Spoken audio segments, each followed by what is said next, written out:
Okay, i den her video, der vil vi bevise, hvordan erstatningsresistansen i en serieforbindelse kommer til at se ud. Og lad os faktisk bare starte med at... først vil jeg sige, hvis man ikke har set min video om Ohms lov, så vil jeg helt klart anbefale, at man ser den. Fordi vi kommer til at bruge rigtig mange af de resultater og de formler til at udlede udtrykket i den her video.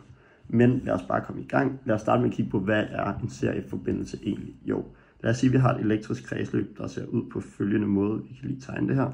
Vi har et eller andet kredsløb her, hvor vi har indsat et amperemeter først og fremmest. Og så har vi indsat en resistor. Og jeg forklarede i den forrige video, hvad en resistor præcis var i vores tilfælde her. Og så har vi en eller anden resistor, som vi kalder R2. Det er altså modstanden over den resistor, vi kalder R2, mens det vi havde heroppe var modstanden over den første resistor, kalder vi R1. Og så herude kan vi have sat et voltmeter over. Så hvis vi bare siger, at vi har indsat et voltmeter her, så vi kan måle spændingsforskellen. Så spændingsforskellen, vi vil måle, den kan vi beskrive med U. Det er altså spændingsforskellen over hele det her elektriske kredsløb, hele vejen rundt. Mens at hvis vi havde indsat et voltmeter hen over den her resistor, så vil vi måle noget, vi kan kalde for U1, altså spændingsforskellen over den første resistor. Havde vi gjort det samme over R2, så kunne vi have målt noget, vi kunne kalde U2. Og vores første observation her, det er, at U, det kommer til at være lige med U1 plus U2. Og grunden til, at det er fordi det her U er altså spændingsforskellen over hele kredsløbet, mens at det her er den totale det her er spændingsforskellen over henholdsvis resistor 1 og spændingsforskellen over resistor 2. Og grunden til, at de her kommer til at være lige med, eller den samlede kommer til at være lige med summen af de individuelle, det er ligesom fordi, at al energien vi husker, at U lige netop var joule per coulomb fra sidste, altså enheden af spændingsforskellen, det var hvor meget energi der var per ladning, og al energien den skal ligesom bruges rundt i vores kredsløb, og vi antager, at der ikke bliver tabt noget i ledningerne, så derfor må den samlede energi per ladning hele vejen rundt simpelthen bare være energien per ladning henholdsvis i det ene punkt og det andet punkt. Så det vi gerne endeligt vil komme frem til, det er, at R-serie er lige med R1 plus R2, hvor at det her altså er erstatningsresistansen. Så det her er altså formen, vi gerne vil komme frem til, og det er den, vi er gået i gang med at vise ved at kigge på spændingsforskellen. Det næste i Ohms lov, det var jo lige netop, at der var strømstyrken indgik også. Så i det her tilfælde, der vil vi have, at den totale strømstyrke, altså den strømstyrke, der løber hele vejen rundt, den kommer til at være lige med i 1. Det vil altså sige, den strømstyrke, der løber igennem her. Men den kommer også til bare at være lige med i 2. Og det er et spørgsmål om, at strømmen, den løber bare hele vejen. Den løber igennem her, og så løber den igennem den første resistor, og så løber den igennem den anden resistor. Og selve strømstyrken kommer ikke til at ændre sig, fordi der er ikke nogen afgreninger, hvor den kunne løbe ud, og dermed have mindre strømstyrke, der løber igennem her for eksempel.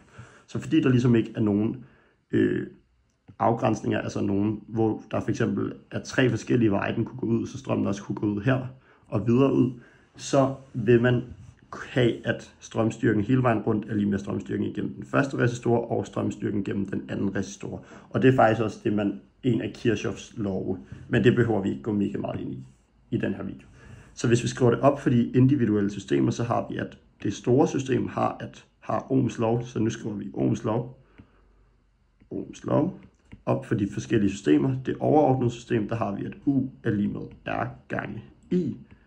For det lille system, der har vi, for det første lille system U1, det vil altså sige, det her system, vi har heroppe, der har vi, at R1 gange I1.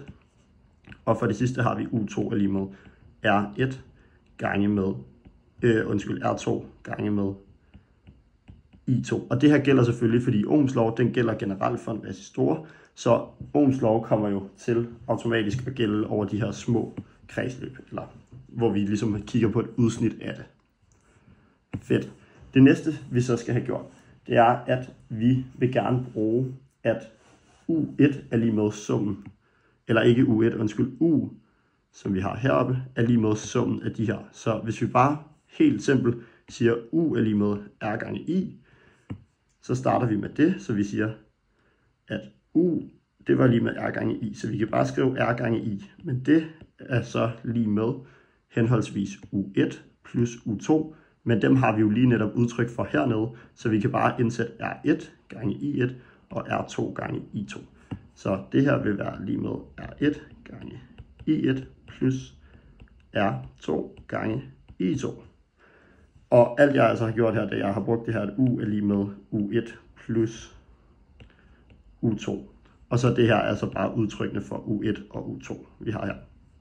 Okay, men vi kan så også godt se, at vi har en anden ligning, vi kan bruge til at hjælpe os, at I1, det er faktisk bare det samme som at skrive I, og I2 er også det samme som bare at skrive I2.